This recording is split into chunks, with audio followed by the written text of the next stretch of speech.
Welcome to episode 7 of the Mindedness Revolution. Hello, friend. How are you? Great to see you, Greg. Happy to be here. Good to see you. So we have explored a wide variety of different elements. We've laid out our concept of mindedness embedded in an extended naturalistic worldview, and then mapped that into 3 different domains of mind. And now we're going to start to think about the implications of that worldview. I love it. Yes. So we're going to talk about Mind4 today, and maybe as a recap to that for either people who haven't heard other episodes, please go back and listen because we try to build the argument for a Mind4. Um, and again, just in a very brief, quick way, right? You can say there's a feature of mind that's a plane of existence in our descriptive metaphysics.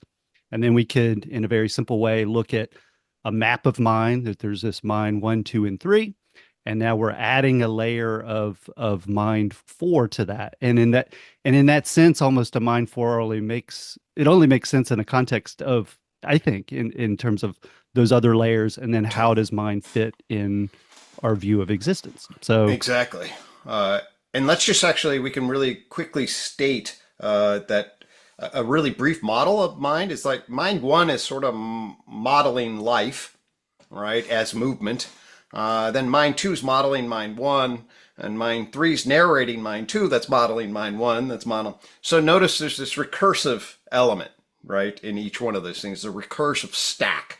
And so we're going to try to put a recursion that's on it. the 3, 2, 1 down the stack and see what that affords us.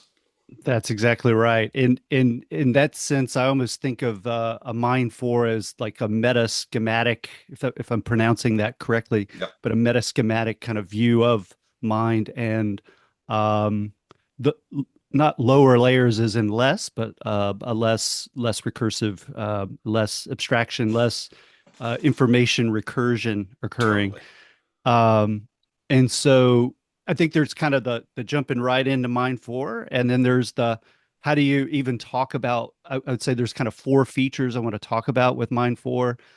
And even if you didn't buy into a mind four concept, you could actually think of mindfulness. Like that's an easier. So I Right. might take a brief detour to talk about Let's do mindfulness that. and then flip it back into how does that fit into a mind four concept. So Perfect. um, for folks familiar or not unfamiliar, we did a piece, a Medium blog called UTIC, and pun intended of Go UTIC check you it out. We'll talk. put it in the show notes for sure. That's right. And one of the features we talked about was a multimodal mindful mindedness, which is definitely a mouthful, Definitely right? a There we go. math. And kind of the those 4 features would just draw attention to and then reflect them back into as capacities of a mind four. So one that we talk about is called attentional mindfulness, and folks are more than likely familiar with mindfulness meditation at this point. John Kabat-Zinn popularized it Yep. in the West. Has a simple definition of mindfulness meditation as the awareness that arises from paying attention on purpose in the present moment and non-judgmentally, right? So it's this past capacity to look at what's happening, which will cause people to shift out of overthinking, right? We can get caught in our thought and to kind of simplify it, pay attention to what's happening and look at the reactivity. And so there's a great growth and learning that comes with that. Right. Um, Another type of mindfulness, and that's how I even got to thinking about them as features of mindfulness, is actually what you had talked about, Greg, of a psychological mindfulness, Mm-hmm. right? Mm-hmm. And so this is, and as we talk about in the article, this is an opportunity and a capacity or a practice, particularly with calm MO, this Yep. curious, accepting, loving, motivated to valued states of being, meta observer, which we will, for folks not familiar, we will double click into that uh, uh, as well in an upcoming episode. But it gives us an opportunity to examine our public and private justifications, our emotional relational state, our embodied state that changes with thoughts and feelings, and to Yeah. actually Oh, go. Yeah. Oh, Go, I'll go. just give it so that folks can. Oh, there's like meditative mindfulness. Well, what do we do in Mm, psychotherapy? mm. I need to step back. I need to think about my life. I need to get a new perspective. Psychotherapy really is getting a new perspective on your life. You come in, you reflect on your problems, and that's sort of psychological mindfulness is about that. It's that shifting and, I want to meta observe my emotions and my thoughts and things like that. So it's sort of like think about psychotherapy as a kind of mindfulness exercise in that regard. Which is is a beautiful thing, and that's in a sense a conceptual leap to actually think about therapy as a type of psychological mindfulness. And so kind of going with that, saying, well, if there's this type of attentional mindfulness that's more popularized in the West, there's a psychological mindfulness. What other sorts of mindfulness might there be based on like different kinds of content? So, two others that we talk about. One is kind of a meta-aware mindfulness. For folks maybe unfamiliar, the versions of this have been around for thousands of years. Advaita Vedanta helps people and do direct practices into awareness to have this sense of being, and it can be actually quite blissful states. Buddhism actually more on the negative, in this, not in negative valence, but the emptiness of the self, to actually see through the construct of a self and the freedom that comes from that. And we'll get more into that. There's even Right. Tomas Metzinger wrote a book on this called The Mm-hmm. Elephant and the Blind, who he just Yeah. deep dives into pure awareness to actually say, then that's another Yep. capacity that we can cultivate. And then the fourth one, this, I think in the article, we called it meta-contextual, recursive, transjective, which is now next level supermind mouthful. Maybe we just call it meta-systemic, for, in short. Totally. But that's where we learn to develop the capacity to look at how we're modeling the world, Mm-hmm. um, and to ensure that we're including how uh, we realize how entities exist in parts and wholes and higher and lower orders of complexity. And so essentially, we're all embedded in a matrix of systems. And so the idea, can we accurately model that within us, between us, and around us, right? Is the Lovely. kind of the Actually, that's a short version. beautiful way just of actually, if I double click on that really quickly, what is meta? That's a really interesting Mm, prefix. And actually, above, between, and recursively aware of, or mhm. recursively reflecting upon. So meta psychology reflects on psychology. Meta awareness is engaged in awareness, but also recursively aware of awareness. So when you just use the term, and why are we using that term here? Well, that's what it points to. So you just summarize that brilliantly as just a good definition of encapsulating meta. Right. And we'll jump more into a specific episode about that. But the very sense of having a metasystemic capacity may make you make a better descriptor of your metaphysics, your metapsychology, your metaphenomenology, right? So it's almost like doing a thing and then recursing on that and saying, where is that coming from? Wow, Right. that's a different kind of capacity that is within human beings and around us. And so we could think of these as uh, four types of mindfulness, or mindful mindedness, right? So if mindedness is a feature of existence, we can look at it as observed behavior in animals with complex nervous systems, including ourselves, that we have this other kind of justifying system on top of it. Um, uh, this mindedness also, so we can flip it into saying, instead of just practices, there are also capacities that are a feature of a type or new plane of mind. And so it can sound, I'm trying to say it carefully, as a brain stimulation physician and psychiatrist, I think about the people who may listen to this and people I know, and I'm trying to be careful not to woo woo this, right? We're not woo wooing.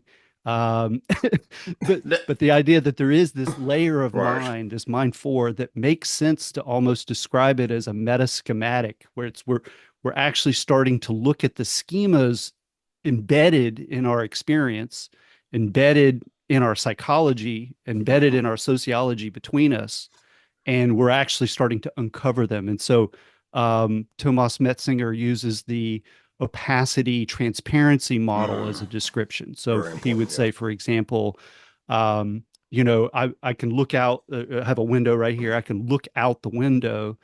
The argument would be we're all in a sense looking through a window at reality, and we forget we're looking through a window. Right. And to act, and so it's transparent when we don't know, and it becomes opaque, which is kind of confusing, but Mm, opaque, we can see that there is this filter or constructor or medium from which we are knowing the world. right. And so as we can Exactly. start to say, this is a feature that as human beings and any organism that can kind of model itself in its arena, and then can start to talk about it and think about it and share across other organisms that can do the same thing. We can become aware of these models, and then um, that arguably is important. And so I think that's the you know before it just sounds like we're geeking out, which maybe we are a little bit, but the idea that um, why would this matter? And so I would say, do we live in and we've made this argument before, do we live in a complex time where it would be helpful to better understand how to manage complexity within us, between us, and around us? Totally. Is there a place to not be totally lost in thought all the time, or completely distracted on a phone, right? Yep. Completely lost in it. Yep. Um, is it do we prefer to be hijacked by people that know how to uh, into our limbic system essentially, right? And Yep. and pull us in, whether it's the phone or our politics, Love it. um, Yep. In fact, I was these just, things go. yeah, I mean, I'll just say, I think given, uh, we're not sure when this will air, but the election is going to be close. Obviously, everything's all heating up, and wherever you fall in that, the meta-systemic view is stepping outside of it and just seeing, hey, there's two herding forces here that emerge out of a particular sociological time, and they're going at it, and they're saying things to get you to vote. That's what it's about. It's not about necessarily truth, goodness, and beauty. You can argue, well, maybe eventually it is, but now is the time to say things to get you to vote. Okay, regardless of being a hypocrite, regardless of being anything, and so that's the commitment, and that's okay and maybe necessary. If you do have a meta systemic view, you don't want to lose sight of that. You don't want to have the transparency of the political justification become so empowering that you lose its opacity to step outside of it and be like, oh, this is a game, maybe a very important game, and maybe it has real world consequences, and people can justify why they're on one side or the other. But fundamentally, that is the political game.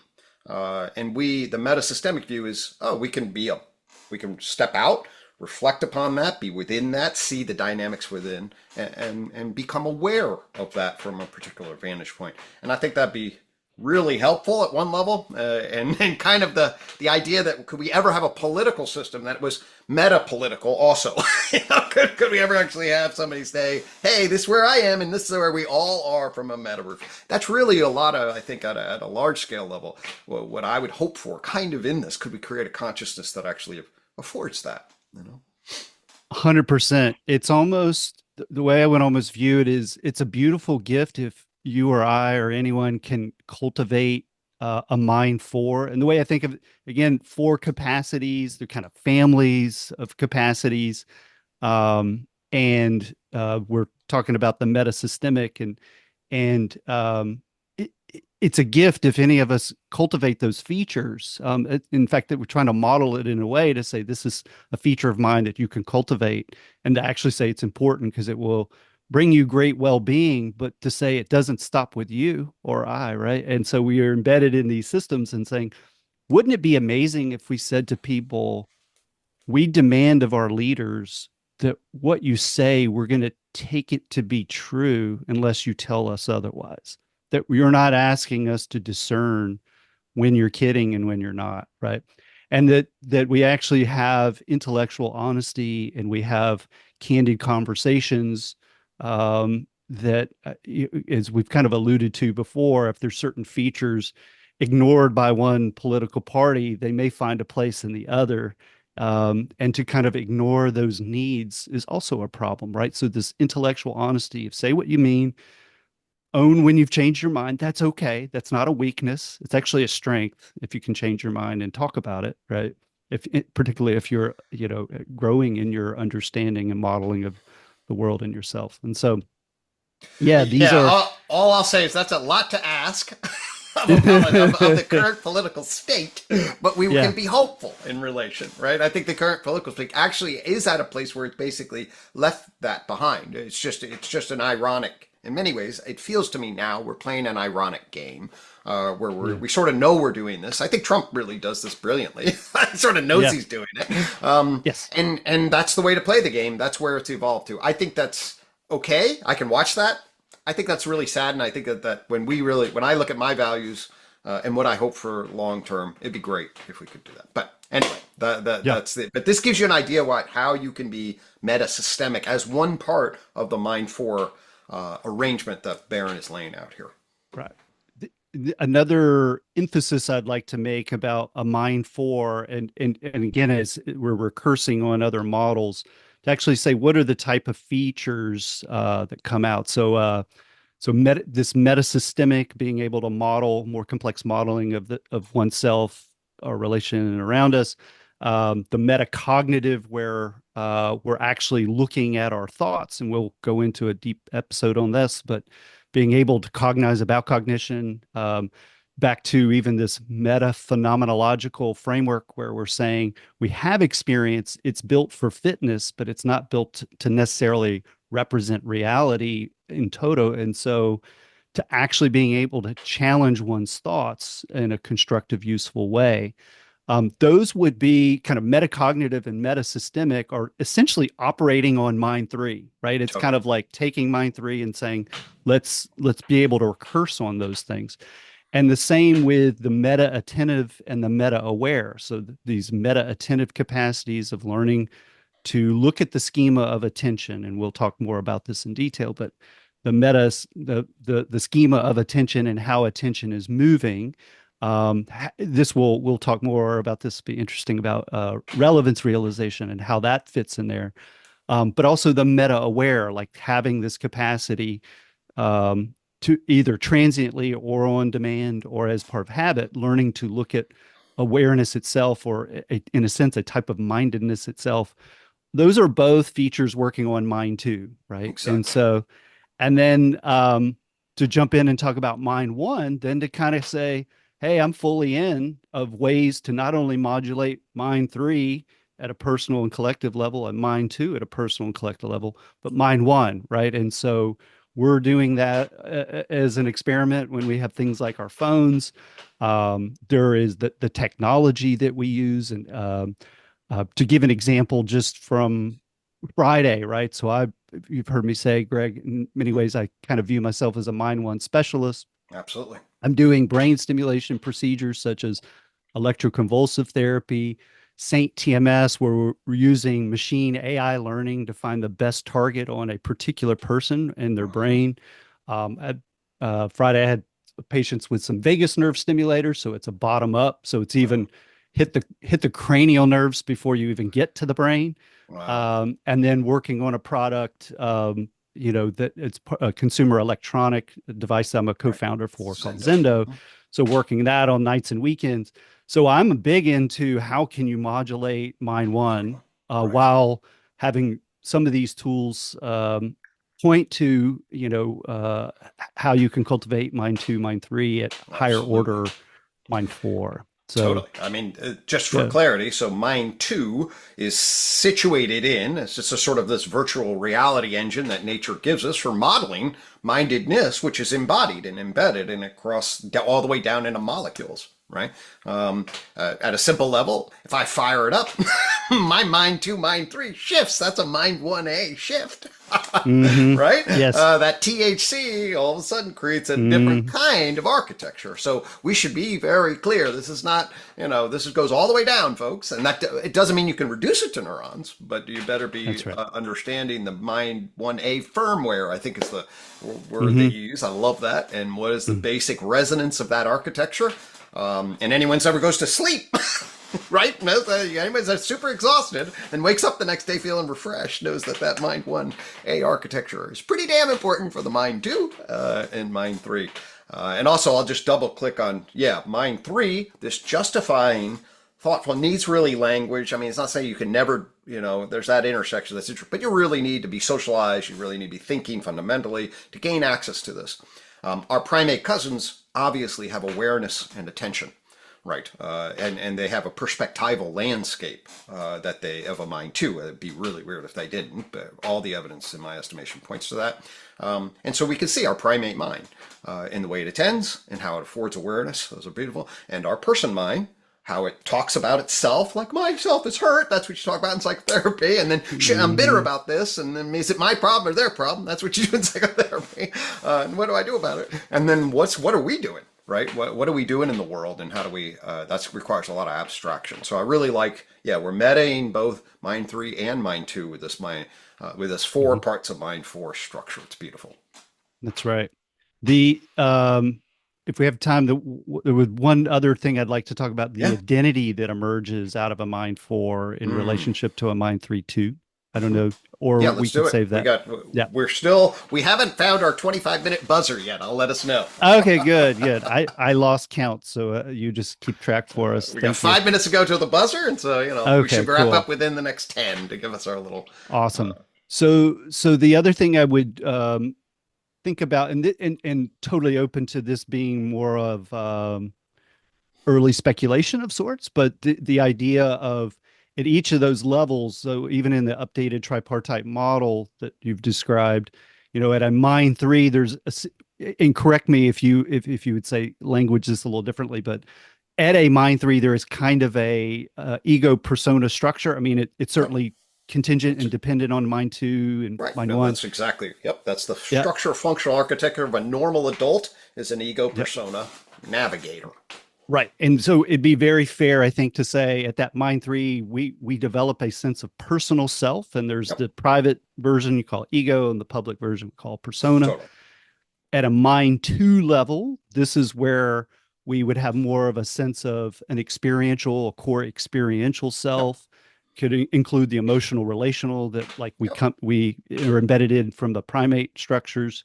Um, and people do activities to get into that state, right? So they may Right. meditate, they may go on a big run.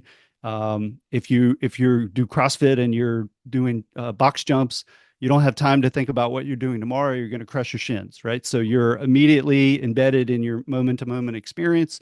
There's a certain pleasure and enjoyment that comes out of that. And that would be, and even in certain types of psychotherapy, we're learning to touch base with this core Totally. experiential self. And this would arguably be pre-personal, right? This Uh-huh. would be a pre-personal level. Totally. And then folks that are I'm one of those critters who have meditated for 30 years that, and I'm a slow learner. But the idea that you can learn to come into direct contact with this basic sense of awareness or pure awareness. We're trying to ontologically, or from a theory of reality perspective, ground that in a naturalistic way. We're not talking about awareness that transcends all nature and reality, but is a feature that arises out of minded animals. Totally. That is actually impersonal now, and we'll get into Yep. detail of it. Can be quite pleasant, free, peaceful, but it's impersonal, and in that sense perhaps something we have in common with any minded animal. Not to say that they're recursing on it like a human would, but that's a base mindedness feature. So Lovely. all of Can a I sudden just? we have Oh, yeah. impersonal, Mhm. pre-personal, Yeah. and personal, and then to Totally. actually say then the Mind 4 can have a transpersonal, right? Lovely. So as Exactly. we're having all these recursions of our Mhm. attention and awareness, our cognition, and our ability to model the world, it transforms us, right? And this is something, I'll go on a limb. It's happened to me. It's happened to you, and it's like Totally. you can actually you phenomenologically and behaviorally, you know, engage the world, realizing like you're an expression. You are the totality in a unique focal expression. It's In a amazing. weird ass way, we're both like the totality and this unique critter, Right. and that's transformative, and people care. Their, if you will, their light cone of Right. of has expanded, right? It's no Totally. longer egocentric, ethnocentric, nation centric. It's also now world and cosmocentric, right? Totally. Um, That's and beautiful. then the last one I would say that I call it the binder. Um, and these are again speculative terms for now, but they're meaningful to me right now. Of I call the meta self, and it's like the embrace of the impersonal, pre-personal, personal, and transpersonal. Because I would notice in my own experience, kind of yo-yoing around, right, Hmm. and like some kind of feature come up in the mind, from the ego and a contraction, and the transpersonal, impersonal part of myself's like, what's going on? And it's like, oh, Totally. this is the range. This is part of the range of mindedness, and that there's a type of identity that can embrace those, right? Embrace that whole stack. So, That's lovely. And really, if you're, so let me, for folks that are out there, just let me just walk you through really quickly, at least pointers to this, okay? Um, the first point would be, I would say, if you close your eyes, you open your eyes, and we'll talk more a little bit about this, okay? mhm. You get at least a flavor of the impersonal. Now, we'll have to qualify that a little bit, but all of a sudden you're presented with stuff. Right? And that can be relevant to you, not relevant, whatever. You can then start to sort out. Oh, I look over here, I see this. Oh, nice cup my daughter gave me. That has meaning, right? Oh, she joined with me around. Over here, there's just a collection of wires, right? That's not relevant to me. So now where does that relevance come from? Well, we talked about the three dimensions of mind. There's the core experiential self. Okay. And if you wonder if that's different, go to the attachment literature, right? We're born as Mhm. primates, right? And whether you are afforded a secure attachment, dance with the mom or the primary caregivers, and whether you settle into a sense of security or insecure attachment, that's the core development of your primate self right there. And of course, that's not talking. That's like, are you being held? Are you being looked at? How Mhm. unpredictable? How much injury, isolation, etc. Okay, so that's your core experiential self. So that's like coming online clearly by two. Okay, put it in a strange situation. Now, Mhm. the ego and the persona, that you need that talking system, and we can track Mhm. that. And if anybody's ever had adolescent kids, okay, then you know when this system really is catching hold, right? It's like, hey, I Mhm. know stuff you don't know, Dad. I got something to tell you. I can justify.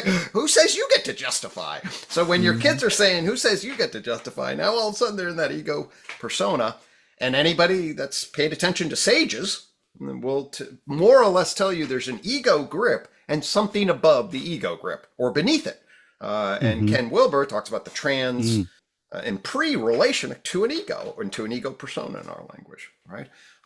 So you have stacked that impersonal, pre-personal, egoic persona, and then trans brilliantly. Abraham Maslow, more or less a founder of the trans personal view, gave a very similar stack.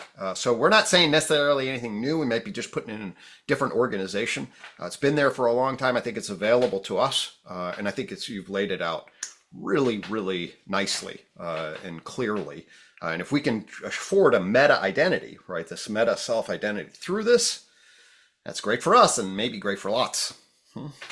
That's right. That's where we hopefully bring in the wisdom, right? Like playfully and fun, right? We're not super serious, but like the fun of nature, if we're looking at ourselves as nature, kind of continuing to grow and flourish, right? Yeah, that's Right. beautiful, Greg. What would And it did what would it be, right? If we all like if the decisions about influence and coordination and energy and everything else were actually made from a collective of this space. In fact, we call this, John and I mentioned, I think there's a strong transcendence, a cultural consciousness maybe that could emerge if there were Mhm. lots of mind fours together making decisions down the road, right? So That's right. there's beautiful things between people, beautiful things within, and then potentially necessary and beautiful things collectively across a wide or long expanded nest of influences and ecologies. That's beautiful. And that brings up the thought of like it doesn't. We're not expressing that a mind four is this monolithic one way. These are capacities that it doesn't mean people see everything identical. Just like we as people in a mind three feature doesn't mean everybody has the same belief, right? Of course. And so in many ways that might even be richer, right? In Mm-hmm. more diverse in a mind four kind of set. However, also having some kind of unity across existence. I think that's probably one of the differences is that there is this reintegration of how do we know of our epistemic and our ontological view. How do we know what we know, how do we, what's our view of reality, and holding it lightly, but like building off of a very, let's start with this Indo-naturalistic, Totally. naturalistic kind of perspective. And certainly people will build off of that, but it's a great ground to start with. Yeah. Yeah, just as a sort of behavioral indicator, like, is this, like, how do you know? I'd say one easy behavioral indicator, of course, we'll describe more, is like, how easy is it just to talk about, see yourself in a third person? Oh, Greg Mm, got really pissed off by that. And because Greg's mhm. got issues with his dad, and that made him feel a particular way, but mostly he's worked them through. But it's a little interesting to see this irritation spread. That's not hard for me to do. I can be that guy that's a little pissed off because of issues with my dad. I can be that. That's my transparency, and then it's not hard to make that opaque, right? For me. So to That's me, right. if you're wondering how easy is it to see yourself quickly from sort of that, notice there's a perspectival shift. You sort of step outside yourself and look back on yourself in a particular way. That's just one indicator, but that's an kind of a quick, easy indicator. Be like, hey, can I do this? It's like, well, can you do that? Would be one way of thinking about it. Right. It same with like a metasystemic, right? That if does somebody first pass just say it's this way, and there's this kind of, recursive narrowing versus like the capacity to say, Love it. Yeah. well, climate change, it's a big deal, but it doesn't mean immediately we have to get rid of all fossil fuel. It's complicated. There's not enough renewable energy. People could, they start talk, or you take issues, and we'll talk more about this, like something like abortion that is highly complex. It's like yes, no, or well, it's complicated. And people start laying out, okay, that's a metasystemic thinker. And to your point, the metacognitive, can I look at myself in third person in a kind, compassionate way and actually maybe change how I'm thinking about something, or recognize my thought maybe wasn't, it was informing, but it was not representing what was actually happening. Love it. And we'll get more into that. Or the meta attentive person, right, maybe has the capacity. You may see them, they move attention, or they're engaged in practices to do that. And you run into these folks, some of the meta aware folks, they tend to walk around with some sense of presence and well-being, as long as, the idea of it's not being overly spiritualized into another ego, right? It's actually a facsimile of persona rather than Right. like a genuine like well-being. But you run into those folks Right. too. So Occasionally. All right. So if we these were, are all features, yeah, that yeah. could So be maybe, in a Mind4, and we're not limiting to, but trying to right. get the discussion going. Yeah. Lovely. So I think what we've done here is laid out some of the elements of Mind 4. There's a meta-systemic, meta-psychological, meta-cognitive self, a meta-awareness, meta-attention, and then occupying that from an identity, a meta-self kind of view, is what we're pointing to. We can ground that, I think, in a way that's parallel to a lot of others, yet our new metaphysics around, oh, this, what are we mindful of? We're actually mindful of mindedness. Hmm. And this mindedness thing does a really good job of allowing us to think about mind inside and out and outside in. And I can tell you as a Hmm. psychologist that knows the history of behaviorism and cognitive, that's actually tricky. And this is helpful in that regard.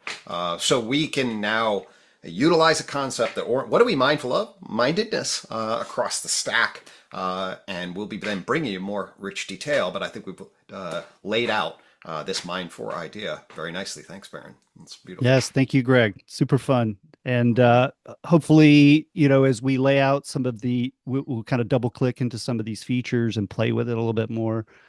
Perhaps our listeners could give us some feedback of other things they want to hear about it, or things we could explore, right? Because this um, is a form of knowledge. This is not just to be propositional, right? It's a Totally. participatory, perspectival kind of development as well, right? So Absolutely. we'll play Down the with that a little stack. bit too. Yes, indeed. Yes, that's it. Yes. That's it. All righty.